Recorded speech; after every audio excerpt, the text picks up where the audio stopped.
what it says is you're a billionaire. You have now the constitutional right, because your money is your freedom of expression, right? So you don't like Bernie Sanders? You can put millions or hundreds of millions of dollars into a campaign and express your view about how terrible Bernie Sanders is, right. And you can buy that election, right? That's your constitutional right. I think that's probably the worst decision that the Supreme Court has ever made. So what is the result of that decision? The result of that decision, let's take us to where we are today, is that Elon Musk, and I know Elon was on your show, and he's here in Austin, huh? Yeah. Okay, and we could talk about Elon, but he spent $270 million to elect Trump as president. Okay, I think that's absurd that any one person. What's the most someone donated towards the Harris campaign? They spent a lot of money on Harris as well. They spent $1.5 billion just combined over the course of a couple of months. You got it. All right, let me talk about it. So I'm not here just to say it's a Republican. That's my point here. Right. Okay. Yeah, we got a new show for y'all. Got a damn good show, but don't forget, we got a new giveaway. Cummins Turbo Diesel Ram and $10,000 in cash. Get in to win? Just go to my website, officialhorsetwins.com. Anything you buy on my site, get you automatically in it to win. Yeah, but anyway, that's not buying an election. That's hyperbolic when he says stuff like that. Buying an election. No, you donate money towards the candidate that you are hoping to win that election. That's not buying an election. What did he say? Oh, I was going to get to that. Both sides take advantage of this. That's my point. Well, if that was your point, why didn't you lead with that? Mm-hmm. Kamala Harris got this and this amount of money. Right. You didn't lead with that. You led with Elon Musk. Rogan called you out on it, and then you tried to save face. Yeah. What's up with your hair, by the way? Hey, man. You're on the most popular podcast. You're on there looking like a mad scientist. Hey, Keith, when you get to his age, you don't care what you look like. You don't give a damn. Anyway, then he brings up climate change. Joe gets him again. Yeah. This is why politicians don't go on this show. Yeah, climate change is real, but I think it's very naive and ignorant to think you can do something about it. You can't stop the climate from changing. Yeah, what you're saying is the climate's always been changing. It used to be covered in ice. Yeah, I mean, there's warming and cooling periods throughout history. The temperature has never been stable. That's normal.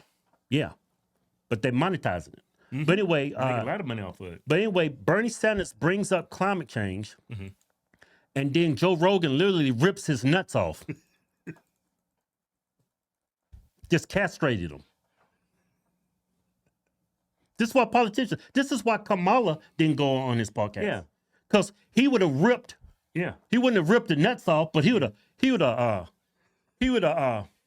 just ripped her damn head off. And check this out. Figure speech. You got to deal with this climate change issue. And I know that, there are some people who think climate change is a hoax. It ain't a hoax. I think it's a hoax the way y'all spinning it. Yeah. The climate's always been changing. Climate change is real, but the reason why they're spinning the reason why the left is pushing it because it's a lot of people making a lot of money off of it. A lot of money. Right. Last 10 years have been the warmest on record. And we can create millions of good-paying jobs, transforming our energy system away from fossil fuel to energy efficiency, to solar, to wind. To solar? It's going to create a bunch of jobs. To wind? Is that energy source reliable? What if the wind stops blowing? Yeah, what jobs are you creating? Yeah. They never say that. Yeah. What, are you going to be a bunch of turbine engineers? They actually say that those windmills and all that other stuff is actually more detrimental to the climate. Right. Wind and other sustainable energies.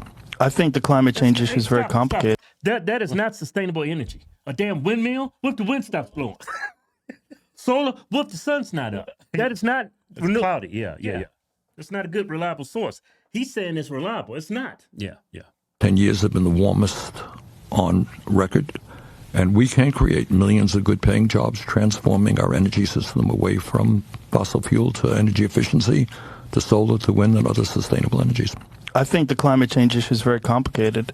And I think, did you see the Washington Post piece that they wrote where they did this long-term view. First of all, the reality is that the Earth's temperature has never been static, right? We could both agree on that. It's always been up and down. There's been ice ages and heat waves.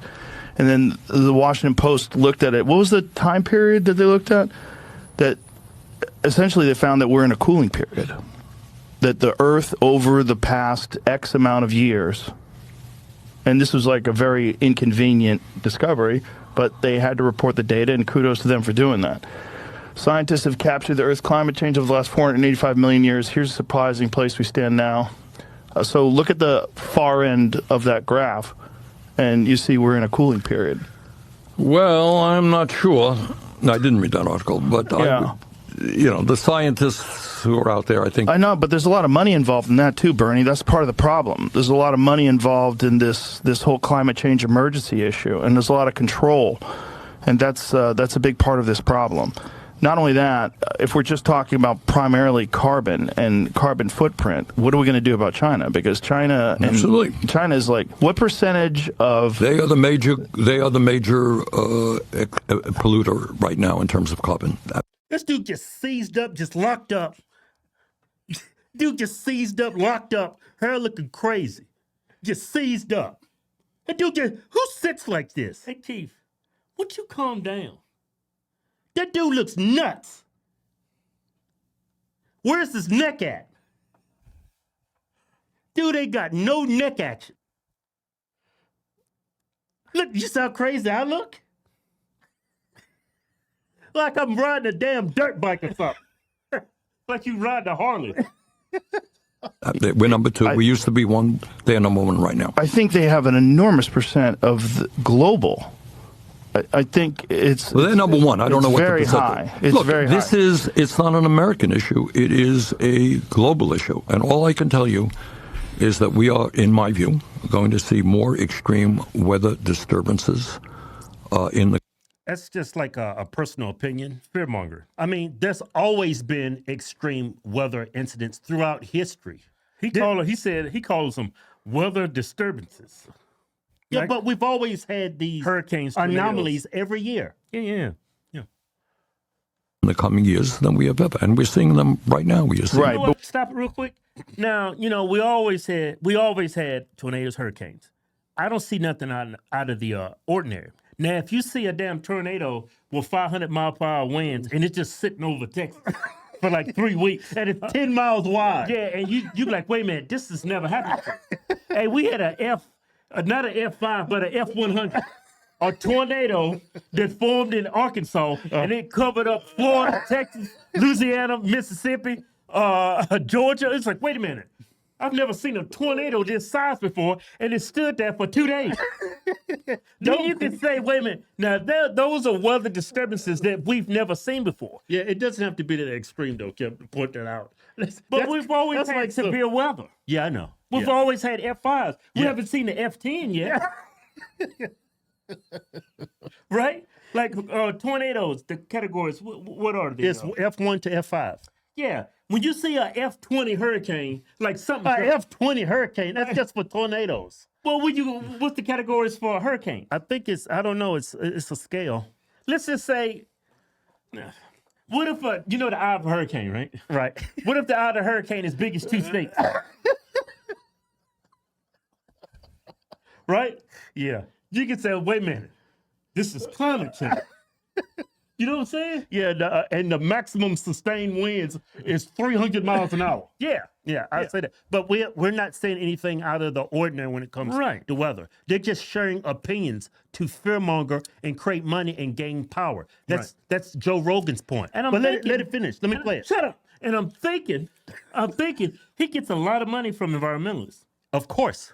Yeah, I think he has confirmation bias. But scientists don't agree. Well, this is where it gets confusing, because scientists that are in agreement, there's all these entanglements. Whenever someone's discussing something, whether it's economics or whether it's health issues or pharmaceutical drugs, there's financial entanglements. I think we both agree with that, right? Yep. And I think this is part of the issue with this whole climate change emergency as well, because it's not just that. We could all agree pollution is a major factor. It's a huge issue in the world today. We could all agree with that, right?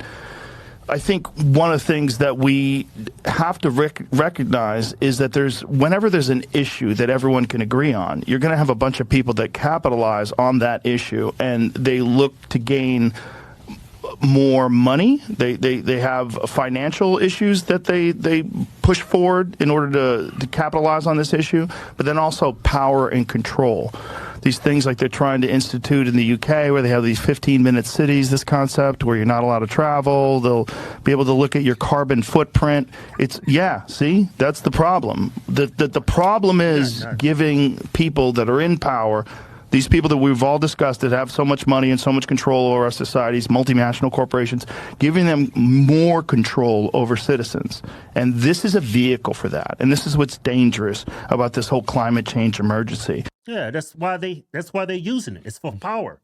Just like there's a bunch of people on the left, a lot of black people that push this idea that this country is like a racist country. Yeah. And they peddle and make money off of that. They sell books based on this country being a systemically racist country. And we all know that's not true. But they feed this propaganda. People buy the books. That's their business. If racism disappears, they go out of business. They don't have no jobs. So they keep pushing it. Same thing with this climate change. This is why people don't go on the show like politicians, because he's an objective person. He doesn't play left or right. He calls them both out. Right, he does.